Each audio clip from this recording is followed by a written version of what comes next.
নমস্কার, আমি সানজিদা। প্রতিদিনের মতো আজকে উপস্থিত হয়েছি পজিটিভ বার্তার সৌজন্য বিকাশ টক শোতে নতুন একটি পর্ব নিয়ে। আজকে আমাদের পর্বের মূল বিষয়বস্তু হচ্ছে যে ওয়েস্ট বেঙ্গল মিডিয়া ফোরামের আজকের কর্মসূচি এবং ভবিষ্যতে কিভাবে তার পথ চলবে সেটা নিয়ে আজকে আমরা আলোচনা করব। আমাদের মধ্যে আমরা পেয়ে গেছি বিশিষ্ট দুজন মানুষকে। একজন হচ্ছে ডক্টর কালীপ্রসন্ন রয় স্যার। স্যার, একটু আপনার পরিচয়টা দেবেন।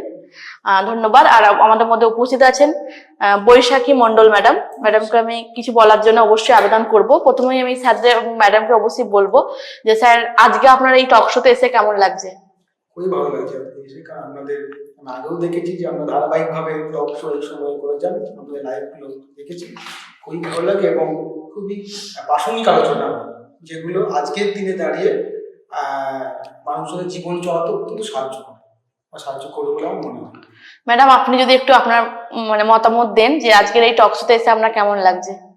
খুবই ভালো লাগছে, একটা নতুনত্ব কিছু হয়তো খুঁজে পাবো। এর আগেও দেখেছি বেশ সুন্দর সুন্দর বিষয়বস্তু এখানে উপস্থাপনা করা হয়, তো একটু সমাজে ইতিবাচক দিকই মেনলি তুলে ধরা হয়, সেজন্য আরো বেশি ভালো লাগে, এটা ছড়িয়ে যাক সমাজের মধ্যে। একদম ম্যাডাম, আমরাও আপনাদেরকে পেয়ে আপ্লুত। আজকে আমাদের যে বিকাশ টক শো পক্ষ থেকে আমরা আপনাদেরকে অভিনন্দন জানাই। প্রথমত যেটা বলবো যে আপনারা প্রত্যেকে অবগত আছেন যে স্বাধীন সতীর্থ এবং গোবিন্দপুর এবং শান্তিনিকেতন মেডিকেল কলেজ বোলপুর এবং ত্রিপুরা শান্তিনিকেতন মেডিকেল কলেজের কর্ণধার মাননীয় ডক্টর শ্রী মলয়পীঠ মহাশয় ওয়েস্ট বেঙ্গলের সমস্ত অসংগঠিত যে সাংবাদিক বা গণমাধ্যমগুলো আছে তাদেরকে একত্রিত করার জন্য একটা প্ল্যাটফর্ম তৈরি করেছেন ওয়েস্ট বেঙ্গল মিডিয়া ফোরাম। সেই মিডিয়া ফোরামের কর্মসূচি, তার পথ চলা, তার আগামী ভবিষ্যৎ কি হবে, এই নিয়ে আমাদের এই টক শোতে আমরা আলোচনা করছি। কারণ এই যে আমাদের বিকাশ টক শো বা পজিটিভ বার্তার যে প্ল্যাটফর্মটা, সেটা একটা ইতিবাচক গঠনমূলক দিক বা পর্ব প্ল্যাটফর্ম। তাই আমরা এই পজিটিভ প্ল্যাটফর্মটাকে এই ওয়েস্ট বেঙ্গল মিডিয়া ফোরামের কাজে ব্যবহার করছি। তো আজকে আমাদের যে মূল বিষয়বস্তু, সেই বিষয়বস্তুর দিকে একটু ঢুকবো। কারণ আমাদের বিষয়বস্তুতে যে স্যার বা ম্যাডাম উপস্থিত রয়েছেন, কালীপ্রসন্ন স্যার, ডক্টর এবং বৈশাখী মন্ডল ম্যাডাম, ওনারা ওনাদের মূল্যবান বক্তব্য আমাদের মধ্যে শেয়ার করবেন এবং ওয়েস্ট বেঙ্গল যে মিডিয়া ফোরাম তার কর্মসূচি কেমন হবে, ভবিষ্যতে সে কিভাবে এগিয়ে যাবে, সেটা নিয়ে আমরা বিস্তারিতভাবে আলোচনা করব। তো প্রথমেই আমি বিষয়বস্তুর দিকে ঢুকে যাচ্ছি। ফার্স্ট আমি কোয়েশ্চেন করব ডক্টর কালীপ্রসন্ন নায় স্যারকে। স্যারকে আমি ফার্স্ট কোয়েশ্চেন যেটা করব, স্যার, মাননীয় প্রেসিডেন্ট শ্রী মলয়পীঠ মহাশয় যে উদ্যোগ নিয়েছেন ওয়েস্ট বেঙ্গল মিডিয়া ফোরাম গঠন করা হয়েছে, সেই সম্পর্কে আপনার নিজস্ব দৃষ্টিভঙ্গি যদি একটু শেয়ার করেন। দেখুন, আজকে আমরা যে জায়গায় দাঁড়িয়ে আছি সেটা হলো একবিংশ শতাব্দীর দ্বিতীয় দশক। এটাকে বলা যেতেই পারে যে পোস্ট মডার্ন পিরিয়ড। এই পিরিয়ডে সমাজের মূল বৈশিষ্ট্যই হলো ডেভেলপমেন্ট অ্যান্ড ডেভেলপমেন্ট, আরও বিকাশ। একদম। আরও বিকাশ কি করে ঘটবে, এটা কিন্তু অ্যাকচুয়াল বিকাশ ঘটানো অত্যন্ত কঠিন আজকের জায়গায় দাঁড়িয়ে। কারণ সমাজ ভালো মন্দ মিশে গিয়েছে এবং ভালোর থেকে মন্দটাই বেশি। সুতরাং একটা ভালো সমাজ গড়ে তুলতে গেলে আমাদের প্রথম দায়িত্ব বা কর্তব্যটা কি, বা প্রথম কাজটা কি? প্রথম কাজটাই হচ্ছে গিয়ে ওই ছাঁকনিতে ছেঁকে নেওয়ার মতো, অর্থাৎ খারাপটাকে ছেঁকে ফেলে দিয়ে ভালোটাকে নেওয়া। খুব সহজ কথা হচ্ছে গিয়ে pull the husks to draw the seed, তুষটা ফেলে শস্যটা নিতে হয়। একদম। ধানের যে শস্যটা নিলাম ধানের কোষটা আমরা ফেলে দিলাম, সেই রকম ভালোটাকে আমরা নেব এবং ভালোটাকে নিয়ে আমরা একটা ভালো পাহাড় তৈরি করবো, যেখানে প্রত্যেকটা মানুষের মধ্যে পজিটিভিটি তৈরি হবে।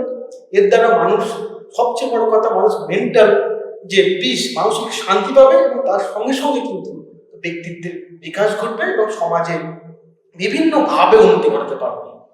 তো এইরকম একটা জায়গায় দাঁড়িয়ে যদি আজকে সমাজকে ভালো করতে হয়, তাহলে মাননীয় প্রেসিডেন্ট স্যার যে উদ্যোগ নিয়েছেন, এই উদ্যোগকে প্রথম সাধুবাদ জানাতে হয় এবং পরিকল্পনা মাফিক তার যে উদ্যোগ, সেই উদ্যোগকে সফল করার জন্য যে যে কর্মসূচি গ্রহণ করা দরকার, সেটা আমার মনে হয় আমাদের করা অত্যন্ত বাঞ্ছনীয়। একদম স্যার, খুব সুন্দর এবং সাবলীল ভাবে ডক্টর কালীপ্রসন্ন নয় স্যার তার উত্তর দিলেন, তার নিজস্ব দৃষ্টিভঙ্গি শেয়ার করলেন। আমি নেক্সট কোশ্চেনে যাব। নেক্সট কোশ্চেন আমি স্যারকেই করব যে sir, West Bengal media forum কিভাবে সমাজের সার্বিক বিকাশ ঘটাতে পারে? কারণ স্যার যে চিন্তা ভাবনাটা করেছেন সেটা কিন্তু সামাজিক ডেভেলপমেন্ট এবং সমাজের উন্নতির জন্য করেছেন। যে আমাদের যেহেতু গণমাধ্যম বা যে মিডিয়া সেটা কিন্তু আমাদের সঙ্গে ওতপ্রোতভাবে জড়িয়ে, আমরা যেমন তাদের মাধ্যমে সমাজে খারাপ দিকগুলো দেখতে পাই, খারাপ দিকগুলো দেখে কি আমরা শিখতে পারি যে খারাপগুলো কিভাবে সংশোধন করে ভালোতে রূপান্তরিত করা যায়, এবং সে কিছু ভালো জিনিস আমরা সেগুলো পাই। তো সেক্ষেত্রে এই যে মিডিয়া ফোরাম, যে গঠনমূলক ইতিবাচক চিন্তা ভাবনা নিয়ে একটা কম্প্যাক্ট একটা ফোরাম তৈরি হচ্ছে, সেই ফোরামটা আমাদের সমাজের ক্ষেত্রে বা সার্বিক বিকাশে কিভাবে কাজে লাগবে স্যার যদি একটু শেয়ার করেন। খুবই ভালো বলেছেন ম্যাডাম আপনি, যে সমাজে কিভাবে, সমাজে প্রাসঙ্গিকতা কোথায় আছে। এখন বিষয় হচ্ছে গিয়ে যে ভাবনাটা এখানে ভাবা হয়েছে, যে অসংগঠিত সাংবাদিক, বিশেষত ডিজিটাল মিডিয়ার দ্বারা ছোট ছোট সাংবাদিক আছেন যারা এই রিলেটেড কাজকর্ম করেন, তাদেরকে সংগঠিত করা। এখন যদি আপনি দেখেন ইউটিউব বলুন, ফেসবুক বলুন বা বিভিন্ন সোশ্যাল মিডিয়াতে এইরকম সাংবাদিকের সংখ্যা প্রচুর, কিন্তু তারা কি পাচ্ছে না, তারা নিজের আইডেন্টিটি পাচ্ছে না, একটা আইডেন্টিটি ক্রাইসিস তৈরি হচ্ছে। এখন সমাজে নিজেদের আইডেন্টিটি তৈরি করতে গেলে কি দরকার? সমাজের তিনটে মূল স্তম্ভ হচ্ছে সোশ্যাল, ইকোনমি এবং কালচার। এই তিনটে দিক যদি সঠিক মিশ্রণ ঘটে একটা ব্যক্তির মধ্যে, তাহলে কিন্তু সে নিজেকে সমাজে প্রতিষ্ঠিত করতে পারে।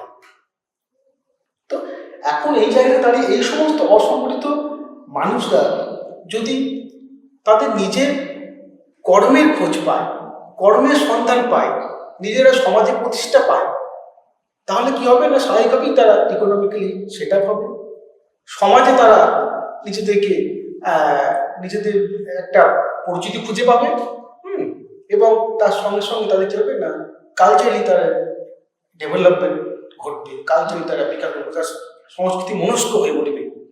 কারণ তারা এই ছোট্ট যে গ্রামগঞ্জে যে খবরগুলো করতো সেই জায়গা থেকে তারা কি হবে না, বিভিন্ন রকম সাংস্কৃতিক মঞ্চে তারা যাবে, সাংস্কৃতিক মঞ্চ থেকে তারা সাংস্কৃতিক মনস্ক মানুষদের সঙ্গে মেলামেশার করে তারা সেইভাবে তার খবর তৈরি করতে পারবে। এছাড়াও ধীরে ধীরে কি হবে, এরকম করতে করতে তারা একদিন একটা বড় প্ল্যাটফর্ম পৌঁছবে। তাহলে সুতরাং দেখা যাচ্ছে যে এই আজকের যে উদ্যোগ, আজকের যে ইনিশিয়েটিভ, এই ইনিশিয়েটিভের মধ্যেই কিন্তু ভবিষ্যতে বড় হওয়ার বীজ লুকিয়ে আছে। তার এটাকে যদি সঠিকভাবে ব্যবহার করা যায়, তাহলে অবশ্যই কিন্তু এর প্রাসঙ্গিকতা অনেকখানি। একদম স্যার, খুব ভালোভাবে স্যার উত্তরটা দিলেন এবং খুব সুন্দরভাবে স্যার বুঝিয়ে বললেন। স্যারকে ধন্যবাদ, এত সুন্দরভাবে আমাদের ওয়েস্ট বেঙ্গল মিডিয়া ফোরামের যে কর্মসূচি স্যার তুলে ধরলেন। আমি স্যারকে আরো একবার সাধুবাদ জানাই। আমাদের মধ্যে রয়েছেন শিক্ষাবিদ বৈশাখী মণ্ডল ম্যাডামকে আমি আরো কিছু কোশ্চেন আছে যেগুলো আমি একটু ম্যাডামের কাছে উত্তর নেব। আমাদের দর্শক অপেক্ষা করছে উত্তরগুলো শোনার জন্য। ওয়েস্ট বেঙ্গল মিডিয়া ফোরাম কিভাবে আরো সংগঠিত করা যেতে পারে ম্যাডাম যদি একটু বলেন। স্যারের এই যে ক্রাইসিসের কথাটা থেকে মনে এলো, বা আইডেন্টিটি ক্রাইসিস স্যার বললেন, তো আমার মনে হয় যে প্রত্যেকটা মানুষের মধ্যে কিছু সুপ্ত প্রতিভা থাকে, কিন্তু সেই প্রতিভাটা তখনই বিকাশ ঘটে যখন সে কোনো প্ল্যাটফর্ম পায়। ঠিক তেমনি এখানেও যে এই যে পজিটিভ যে ভাইবগুলো আছে, তার জন্য মানে এখন দেখি যে সবসময় পজিটিভের থেকে নেগেটিভ খবরগুলো বেশি ছড়ে। তো সেখান থেকে বেরিয়ে এসে পজিটিভ বার্তার মতো একটা জায়গা যেখানে শুধুমাত্র পজিটিভ খবরগুলো ছড়িয়ে যায়, সেটা একটা অন্যতম প্ল্যাটফর্ম বলতে পারি আমরা।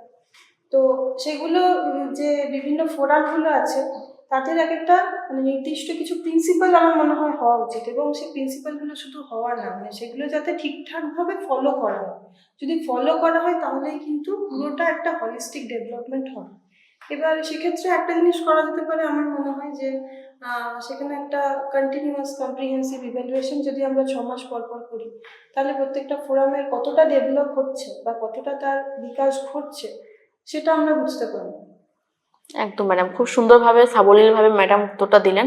আমি নেক্সট একটা কথা বলবো, আমি দর্শকবৃন্দদের বলবো যে আপনারা অবগত আছেন আগামী 8ই ডিসেম্বর শিলিগুড়িতে নর্থ বেঙ্গল জোনে আমাদের প্রথম ওয়েস্ট বেঙ্গল মিডিয়া ফোরামের জোনাল কনফারেন্স অনুষ্ঠিত হতে চলেছে। সেখানে শতাধিক সাংবাদিক উপস্থিত থাকবেন। রাজ্যের বিভিন্ন প্রান্ত থেকে সাধারণ মানুষেরও কিন্তু সেখানে ঢল নামবে। তার পাশাপাশি আরো বলে রাখি, 22 তারিখে আমাদের বোলপুর শান্তিনিকেতন মেডিকেল কলেজের সভাকক্ষে আমাদের জোন কনফারেন্স হবে ওয়েস্ট বেঙ্গল মিডিয়া ফোরামের, সেখানেও কিছু মানুষজন থাকবে। তো আমি ম্যাডামও সেই বিষয়ে অবগত আছেন। আমি ম্যাডামকেও যে কোশ্চেনটা করব যে ম্যাডাম, এই যে আমাদের দুটো প্রোগ্রাম, দুটো ডেট, 8ই ডিসেম্বর এবং 22শে ডিসেম্বর, যেখানে ওয়েস্ট বেঙ্গল মিডিয়া ফোরাম তার চলার পথ, তার গঠনমূলক চিন্তা ভাবনা কিভাবে এগিয়ে যাবে, তার বিভিন্ন দিক সেখানে আলোচনা করা হবে।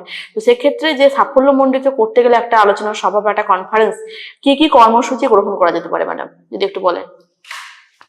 দেখুন, এই প্রোগ্রামগুলোর ক্ষেত্রে দেখতে হবে যাতে প্রচুর লোক সেখানে জমায়েত হয়। একদম। কিছু ব্যানার হয়তো তৈরি করা হলো তার জন্য। মেনলি এখন সোশ্যাল মিডিয়া খুব অ্যাক্টিভ, তো সোশ্যাল মিডিয়ায় যদি এই পোস্টগুলো করা হয়, আর সেক্ষেত্রে প্রচুর লোক সেটা সম্পর্কে অবগত হবে, জানতে পারবে সম্পর্কে। হ্যাঁ, আর প্রোগ্রামটা যাতে ইন্টারেক্টিভ হয়, মানে যাতে ওয়ান ওয়ে না হয়ে যায় বা ট্র্যাডিশনালি যেন না হয়ে যায়। তো একটা হিউরিস্টিক মেথড আমরা বলতে পারি, যেরকম ধরুন কথোপকথন হলো, কোথায় কার প্রবলেম আছে সেগুলো জানা হলো। আমার মনে হয় সেই ইন্টারেকশনটা যদি জনসাধারণের সাথে মঞ্চে দাঁড়িয়ে তারা যদি মানে মঞ্চে দাঁড়িয়ে লোকজন যদি জনসাধারণের সাথে যতক্ষণ না ইন্টারেকশন না করতে পারবে ততক্ষণ গ্যাপেজটা কিন্তু ফুলফিল হয় না। তো সেই গ্যাপটা ফুলফিল করার জন্য আমার মনে হয় যে একটা ভালো ইন্টারেকশনের খুব দরকার। তো বলতে পারেন যে এইভাবেই করতে হবে। ধন্যবাদ বৈশাখী মণ্ডল ম্যাডামকে এবং তার সঙ্গে আমাদের প্রিন্সিপাল ডক্টর কালীপ্রসন্ন নায় স্যারকে। এত সুন্দরভাবে একটা কম্প্যাক্ট আলোচনা আমরা করলাম ওয়েস্ট বেঙ্গল মিডিয়া ফোরামের যে কর্মসূচি, তার আজকের কর্মসূচি এবং আগামী দিনে সে কিভাবে এগিয়ে যাবে সে নিয়ে আমরা আলোচনা করলাম। আলটিমেট প্রত্যেকটা কর্মসূচি, প্রত্যেকটা যখন অ্যাসোসিয়েশন তৈরি হয়, মোট কথা সেখানে মানুষের সাড়াটা বড় দরকার।